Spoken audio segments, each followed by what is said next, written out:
A livello internazionale era considerato uno dei più importanti pionieri della videoarte e il massimo esponente di questa corrente in Italia. Fabrizio Plessi è scomparso a Dolo, dove era ricoverato all'età di 86 anni. Originario di Reggio Emilia, si trasferì giovanissimo a Venezia.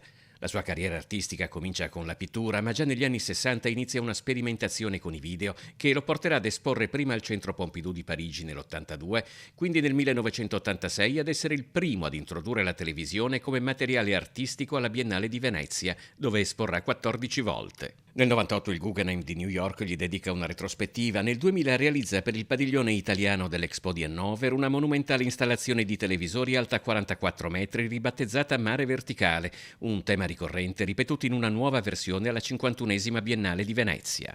Senza la sua presenza, il panorama artistico contemporaneo veneziano non sarebbe stato lo stesso, ha commentato il presidente della Regione Veneto Alberto Stefani. Ha dimostrato che l'arte non è passatismo, ma contiene in sé la sfida di conciliare tradizione e tecnologia. Il sindaco di Venezia, Simone Venturini, parla di un pioniere, un visionario che ha sempre avuto il coraggio di seguire un linguaggio personale senza cercare il facile applauso. Maria Cristina Gribaudi, presidente della Fondazione Musei Civici di Venezia, ha ricordato la sua celebre installazione digitale L'età dell'oro, presentata al Museo Correr nel 2020, eco della storica e indimenticabile mostra Waterfire del 2001. Giampiero Beltotto ha ricordato l'ultimo progetto di Fabrizio Plessi al Teatro Stabile del Veneto nel 2010 per lo spettacolo Vestire gli ignudi di Luigi Pirandello, di cui il grande artista curò le scenografie.